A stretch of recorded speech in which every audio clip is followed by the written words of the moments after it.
Los osciloscopios han sido instrumentos clave en el desarrollo de los sistemas eléctricos y electrónicos.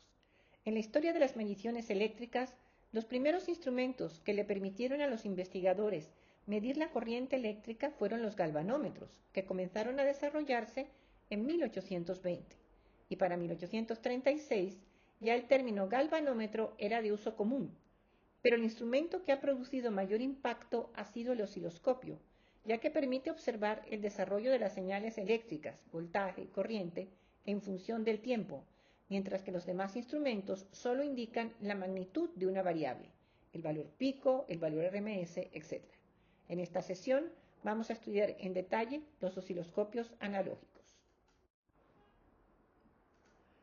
En esta lámina vemos un osciloscopio analógico y uno digital, junto con la imagen que podemos observar en la pantalla de cualquiera de los instrumentos, una forma de onda de voltaje en función del tiempo, sobre la que podemos realizar mediciones y observar sobre ella los cambios que se producen al realizar modificaciones sobre el circuito que estemos analizando, actividad que no era posible en el campo de la electricidad hasta que surgieron este tipo de instrumentos. La historia de los osciloscopios empezó en el año 1893, cuando el ingeniero y físico francés André Blondel presentó al mundo el primer osciloscopio electromagnético con suspensión bifilar. Este aparato, con ayuda de un péndulo con tinta conectado a la bobina, permitía registrar en una cinta de papel los valores eléctricos tales como intensidad de corrientes alternas. Observen a la derecha el rodillo donde está dibujando la señal sinusoidal. Teniendo en cuenta que en el proceso se utilizaban simultáneamente varios dispositivos mecánicos, estos primeros osciloscopios no eran muy exactos y su ancho de banda oscilaba entre 10 y 19 kHz.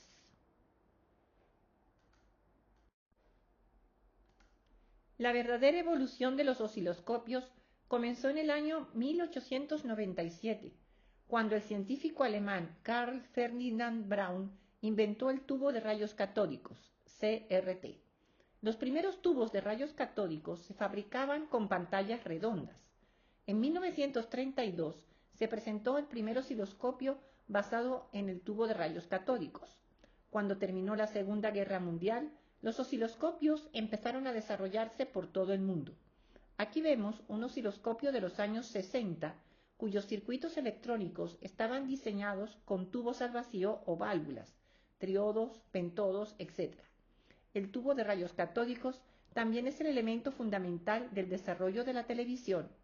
La pantalla del tubo de rayos catódicos fue adquiriendo forma rectangular como la presentada en esta lámina.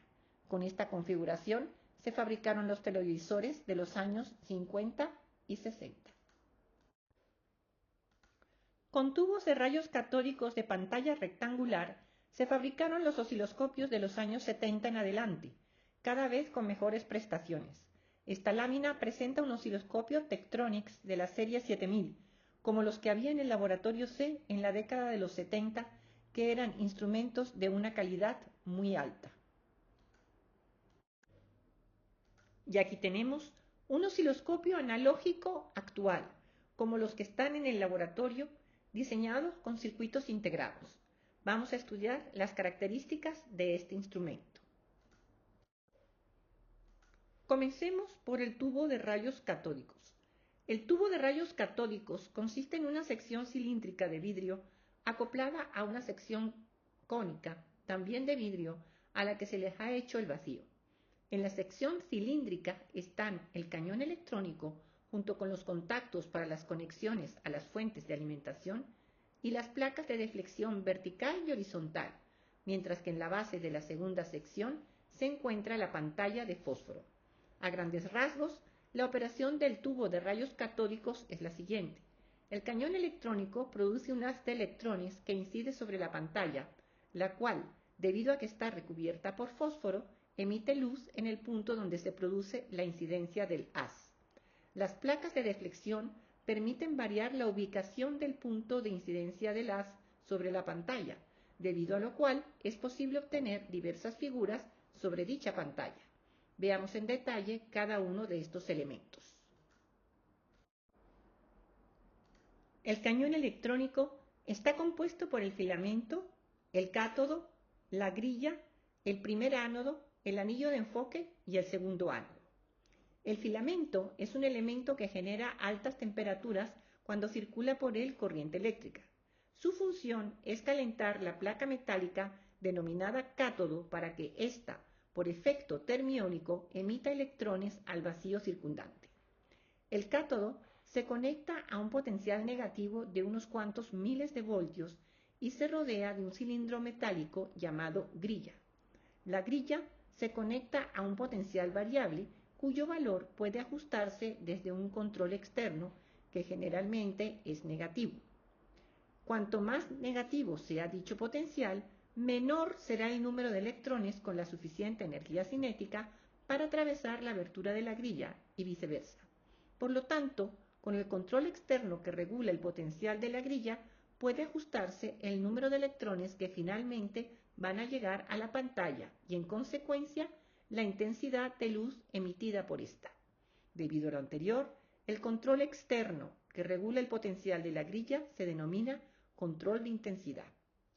Los electrones emitidos por el cátodo que han atravesado la abertura de la grilla son atraídos y acelerados por el primer ánodo, el cual está conectado a un potencial positivo de unos cientos de voltios. Ahora bien, el haz de electrones que atraviesa el primer ánodo es divergente, por lo que es necesario añadir dos dispositivos más para poder obtener un haz cilíndrico. Estos dispositivos son el anillo de enfoque y el segundo ánodo. El anillo de enfoque está conectado a un potencial variable externamente de unos cientos de voltios menos negativo que el del cátodo. La forma del campo eléctrico producido por este voltaje obliga a que el haz de electrones sea convergente y tienda a ser lo más fino posible. La magnitud del potencial del anillo de enfoque puede variarse desde un control externo, haciendo que el haz sea más o menos convergente sobre la pantalla. Dicho control recibe el nombre de control de foco. El segundo ánodo está conectado a un potencial variable externamente cuya magnitud es un poco mayor que la del primer ánodo. Este segundo ánodo cumple dos funciones. La primera de ellas es contrarrestar, en cierta forma, la excesiva convergencia del haz producida por el anillo de enfoque, haciéndolo lo más cilíndrico posible. En algunos osciloscopios hay un control externo para variar la magnitud del potencial de este segundo ánodo, denominado control de astigmatismo. La otra función del segundo ánodo es acelerar aún más el haz de electrones que va a incidir sobre la pantalla. En la base de la segunda sección se encuentra la pantalla, formada por una capa de fósforo que emite luz cuando incide sobre ella el haz de electrones. Las placas de deflexión están ubicadas en la parte cilíndrica del tubo de rayos catódicos. Hay dos pares de placas, unas colocadas en forma horizontal y otras colocadas en forma vertical. Si a las placas horizontales se les aplica una diferencia de potencial V sub 1, el campo eléctrico entre las placas producirá una desviación vertical del haz de electrones hacia aquella que tenga carga más positiva, como podemos observar en la figura. La distancia que se va a desplazar el haz sobre la pantalla va a ser directamente proporcional, con una buena aproximación, a la magnitud del voltaje V sub 1 aplicado entre las placas. De igual forma, si entre las placas verticales se aplica una diferencia de potencial V sub 2, el haz de electrones sufre una desviación horizontal hacia la que tiene carga más positiva, y dicha desviación es directamente proporcional, con una buena aproximación, a la magnitud de V sub 2. Debido al tipo de deflexión que producen, las placas colocadas horizontalmente se denominan placas de deflexión vertical, mientras que las que están ubicadas verticalmente reciben el nombre de placas de deflexión horizontal. En los contactos ubicados en el extremo del tubo de rayos catódicos se encuentran las conexiones a los siguientes circuitos. Las conexiones a través de las cuales circula la corriente que calienta el filamento. Los terminales para el voltaje del cátodo. Los terminales para el voltaje de la grilla. Los terminales para el voltaje del primer ánodo. Los terminales para el voltaje del anillo de enfoque. Los terminales para el voltaje del segundo ánodo y los terminales para los voltajes de las placas de deflexión horizontal y deflexión vertical. ¿Cómo se obtiene en la pantalla de un osciloscopio una forma de onda en función del tiempo? Si no hay ningún voltaje aplicado en las placas de deflexión, el haz de electrones incide en el centro de la pantalla y podemos observar el punto luminoso correspondiente. Al aplicar una señal sinusoidal en el canal vertical sin conectar ninguna otra señal en las placas de deflexión horizontal, el voltaje variará entre su valor máximo y su valor mínimo, trazando una recta vertical como vemos en la figura. Ahora bien, si queremos ver una señal en función del tiempo en la pantalla del osciloscopio, es necesario colocar en las placas de deflexión horizontal un voltaje que, desde un valor mínimo, aumente su magnitud de forma constante con respecto al tiempo. Dicha señal tiene la forma de onda mostrada en la figura, por lo que se denomina diente de sierra. Para el ejemplo mostrado, en el instante de tiempo 0, el valor de esta señal es menos 4 voltios, y al aplicarlo a las placas de deflexión horizontal, hacen que el haz de electrones se ubique en el extremo izquierdo de la pantalla, y a medida que transcurre el tiempo, la magnitud va cambiando en una relación lineal con el tiempo y el haz de electrones se va desplazando hacia la derecha a velocidad constante, hasta que cuando la señal alcanza los 4 voltios en el tiempo t1, el haz de electrones se encuentra en el extremo derecho de la pantalla. En ese punto, el voltaje de la diente de sierra cambia en un tiempo muy corto t2 de 4 a menos 4 voltios, para volver a comenzar el ciclo a fin de que el haz de electrones se vuelva a desplazar de izquierda a derecha a velocidad constante. Al aplicar simultáneamente la señal sinusoidal en las placas de deflexión vertical y la diente de sierra en las placas de deflexión horizontal, en la pantalla del osciloscopio podemos observar la conformación de la imagen como se muestra en la figura. Ahora disponemos de la representación de la señal sinusoidal en función del tiempo. Esto significa que el eje vertical tiene que estar calibrado en unidades de voltaje, mientras que el eje horizontal tiene que estar calibrado en unidades de tiempo. Esta es la función de los amplificadores vertical y horizontal del osciloscopio analógico, cuya estructura y funcionamiento vamos a analizar a continuación. Aquí vemos el esquema básico del osciloscopio analógico, el cual es un instrumento constituido básicamente por un tubo de rayos catódicos en cuyas placas de deflexión vertical se aplica la señal eléctrica que quiere observarse, procesada a través de un amplificador, mientras que en las placas de deflexión horizontal se aplica una señal diente de sierra generada internamente en el instrumento por el circuito denominado base de tiempo, cuya relación voltaje-tiempo puede seleccionarse en función del periodo de la señal que se quiere observar. La calidad del osciloscopio depende en gran medida de las características del amplificador vertical, muy especialmente del ancho de banda de este circuito electrónico. Esta lámina presenta un diagrama de bloques detallado de un osciloscopio analógico. El tubo de rayos catódicos está a la derecha del diagrama. La señal de entrada que queremos observar se introduce en el amplificador vertical a través del conector externo identificado como Y, ubicado en la esquina inferior izquierda. Vemos que el amplificador vertical tiene un selector de 3 posiciones. La primera, que es la que está directamente conectada al amplificador en este esquema, está identificada como DC. La segunda se denomina ground, esto es tierra. Y la tercera, a la que llega la señal de entrada aplicada en Y a través de un condensador, se identifica como AC. Analizaremos estas opciones de acoplamiento de la señal de entrada más adelante. El amplificador vertical es el bloque encargado de procesar la señal que introducimos en el osciloscopio para adaptarla a los requerimientos de voltaje de las placas de deflexión vertical. Como mencionamos previamente, la calidad del osciloscopio depende en gran medida de las características del amplificador vertical, muy especialmente de su ancho de banda. La salida del amplificador vertical se aplica a través de una línea de retardo, cuya función Mencionaremos posteriormente a las placas de deflexión vertical del tubo de rayos catódicos. La base de tiempo o generador de barrido es la parte del osciloscopio que se encarga de generar la diente de sierra. Su salida se aplica al amplificador horizontal para adaptarla a los requerimientos de voltaje de las placas de deflexión horizontal. Ahora bien, la base de tiempo recibe una entrada del bloque identificado como circuito de disparo o trigger. Su función es sincronizar la señal aplicada en el canal Y con la diente de sierra para que podamos observar una señal estable en la pantalla del osciloscopio. Este circuito de disparo tiene un selector de dos posiciones. En la primera, que es la que vemos en el diagrama, conecta el circuito de disparo con el amplificador vertical para poder tomar una muestra de la señal de entrada.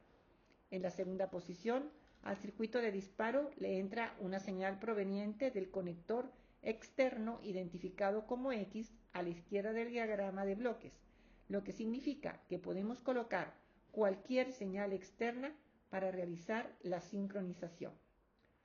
Otro punto importante es que el amplificador horizontal puede recibir la señal de la base de tiempo, tal como hemos visto, o puede recibir directamente la señal proveniente del conector externo X, lo que permite ampliar el tipo de imágenes que pueden observarse en la pantalla del osciloscopio. El amplificador de control de intensidad tiene como función eliminar el trazo de retorno que se produce debido a la operación de la diente de sierra, procedimiento que también analizaremos más adelante. Finalmente, el bloque identificado como fuente de alimentación representa todas las fuentes necesarias para el funcionamiento del instrumento que tienen como entrada de alimentación principal la señal de la línea de 120 voltios RMS 60 Hz. Con respecto al amplificador vertical, hay tres puntos que destacar. La respuesta en frecuencia de este circuito es la presentada en la figura. Su ganancia es constante desde señales DC hasta la frecuencia FC que define su ancho de banda. Este valor es una de las características fundamentales del osciloscopio y los fabricantes lo colocan en un punto visible, usualmente próximo al nombre de la compañía y el modelo del instrumento, como podemos observar para el osciloscopio mostrado de 35 MHz. Segundo punto, el amplificador vertical cuenta con una perilla de calibración en la que el usuario puede seleccionar el número de voltios que corresponda a cada cuadro de la pantalla. Por lo general, los osciloscopios están diseñados para mostrar escalas desde 5 voltios por división hasta 1 o 2 milivoltios por división. Tercer punto, como todo circuito electrónico, el amplificador vertical tiene una impedancia de entrada que por lo general puede representarse como se muestra en la figura, por ejemplo, con una resistencia de 1 megomio en paralelo con un condensador de 5 picofarados. Estas características hay que tomarlas en cuenta al conectar la punta de prueba a la entrada del amplificador. En cuanto al acoplamiento de la señal de entrada, en el diagrama de bloques vimos que podía ser un acoplamiento directo, identificado como DC, un acoplamiento a través de un condensador, identificado como AC, o tener la entrada conectada a tierra, ground. La conexión a tierra es de utilidad para determinar la posición del nivel de 0 voltios en la pantalla del osciloscopio, como vemos en la imagen superior izquierda de la lámina. El acoplamiento directo DC permite observar todas las componentes de la señal de entrada. Así, por ejemplo, al seleccionar este acoplamiento, si la señal de entrada está dada por la relación f de t igual a 2,5 voltios más 0,5 voltios seno de omega t, y el selector del canal vertical está en 1 voltio por división, en la pantalla del osciloscopio vamos a observar la forma de onda mostrada en la imagen superior derecha de la lámina. En el caso del acoplamiento AC, la presencia del condensador elimina la componente DC de la señal de entrada, por lo que solo aparece en pantalla la componente AC. Por lo tanto, teniendo la imagen anterior en pantalla, al cambiar el acoplamiento de DC a AC, vamos a observar la señal de la imagen inferior izquierda de la lámina. Si queremos ver con más detalle esta señal AC, podemos seleccionar otra calibración del eje vertical, como la indicada en la imagen inferior derecha de la lámina, donde el selector se movió a 0,5 voltios por división.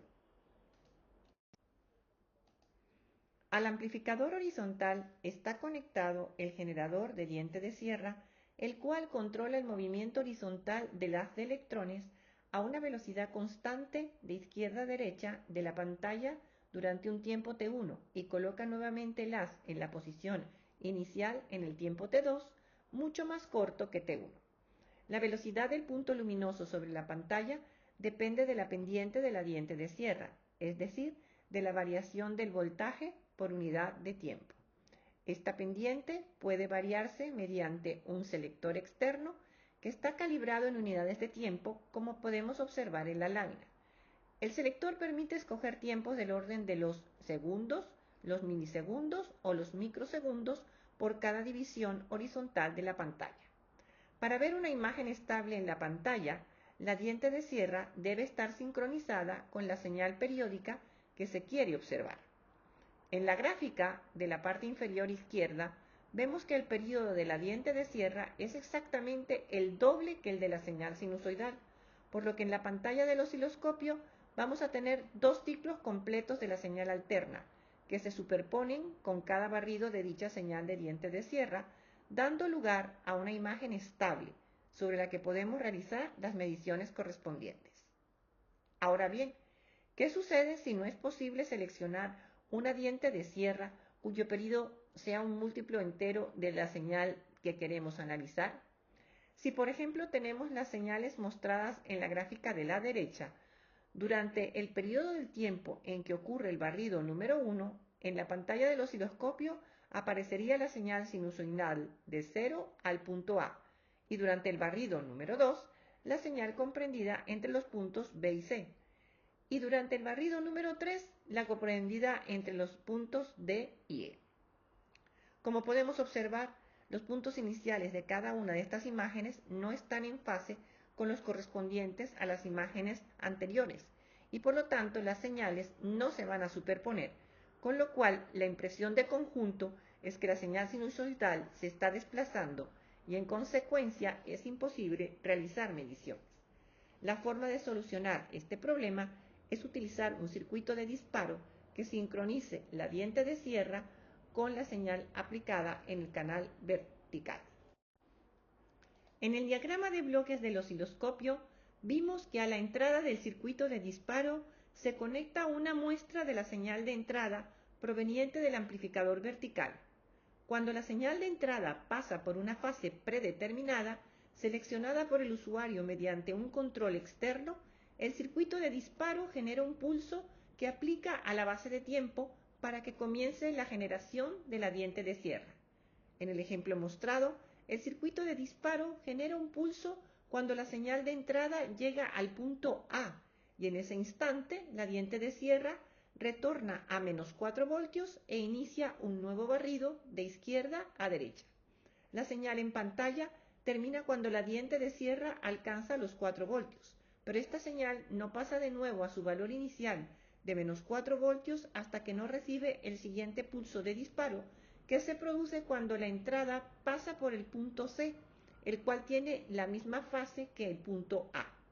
De esta forma, la imagen que comienza en C se superpone a la que comenzó en A, y en la pantalla se tiene una imagen estable sobre la que se pueden realizar las mediciones. Observando de nuevo las formas de onda de la señal sinusoidal, el pulso de disparo y la diente de sierra, vemos que transcurre un cierto tiempo, identificado como TR, desde que el circuito de disparo produce el pulso cuando la señal de entrada pasa por la fase del punto A hasta que se inicia la generación de la diente de sierra. Debido a esto, el osciloscopio cuenta con una línea de retardo a la salida del amplificador vertical, cuya función, como su nombre lo indica, es retardar la señal proveniente del amplificador vertical para que comience a aplicarse sobre las placas de deflexión vertical al mismo tiempo que la diente de sierra lo hace sobre las placas de deflexión horizontal. Como hemos mencionado, la diente de sierra requiere de un intervalo de tiempo T2 para pasar de su voltaje máximo a su voltaje mínimo y comenzar un nuevo ciclo. Aunque este tiempo T2 es pequeño comparado con T1, no es igual a cero. Durante ese intervalo, el haz de electrones realiza un trazo de retorno que recorre la pantalla del osciloscopio de derecha a izquierda.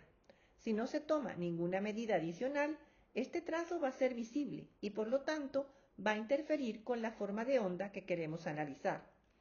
Para evitar esta situación, el circuito denominado amplificador de control de intensidad detecta en qué intervalos de tiempo la pendiente de la diente de sierra es negativa y durante dichos intervalos aplica un potencial negativo a la grilla del cañón electrónico de tubos de rayos catódicos para evitar que los electrones emitidos por el cátodo puedan llegar a la pantalla, eliminando el trazo de retorno.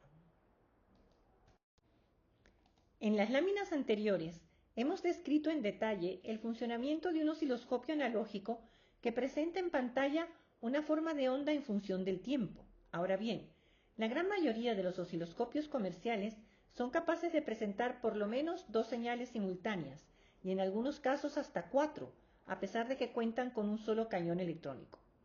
En el panel frontal de los osciloscopios hay un conector de entrada para cada uno de los canales y cada uno de ellos tiene asociado un amplificador vertical con todos los controles correspondientes.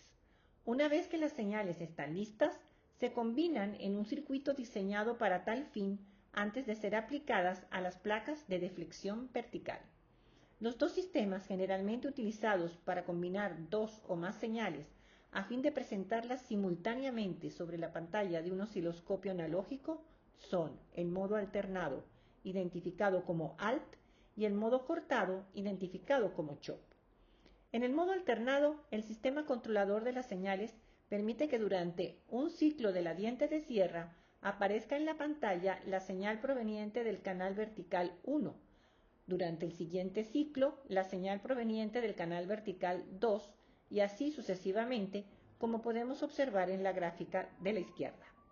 Este modo es especialmente adecuado para presentar señales de frecuencias altas.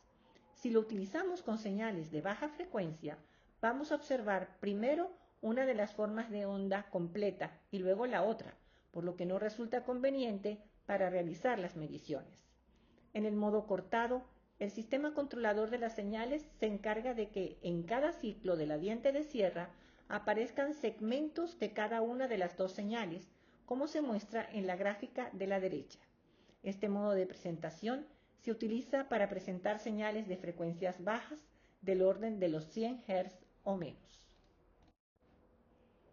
Un voltaje se mide entre dos puntos de un circuito, uno de los cuales se toma como referencia. Por lo tanto, las puntas de prueba del osciloscopio tienen dos terminales, uno positivo en forma de gancho y otro terminal que actúa como la referencia antes mencionada y tiene un conector tipo caimán. Este terminal generalmente lo denominamos tierra, ya que en muchos casos se conecta al nivel de 0 voltios. Es muy importante tener presente que los terminales de tierra de las puntas de prueba de un osciloscopio están en el mismo punto eléctrico del instrumento. Por lo tanto, al colocarlas en un circuito, tenemos que ubicarlas en el mismo nodo de dicho circuito.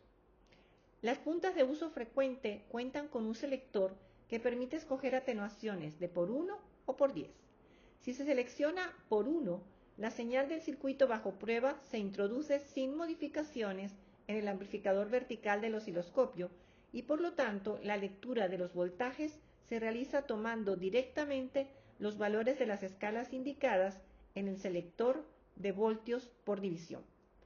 Cuando se coloca el selector en por 10, la señal del circuito bajo prueba se introduce en el amplificador vertical del osciloscopio atenuada a una décima parte de su valor real y por lo tanto la lectura de los voltajes se realiza multiplicando por 10 los valores de las escalas indicadas en el selector de voltios por división.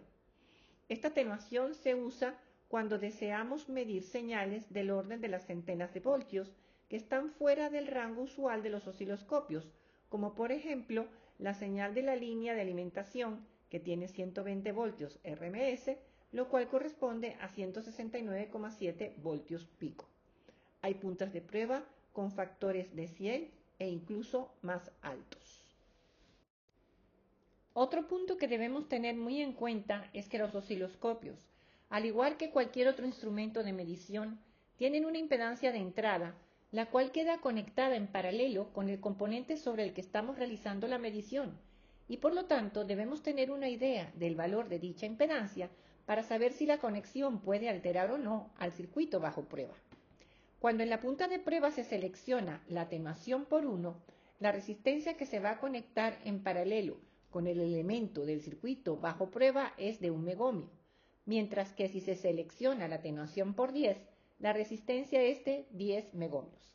La impedancia de entrada del osciloscopio incluye capacitancias asociadas, como podemos observar en el circuito equivalente de una punta atenuadora mostrado en la lámina.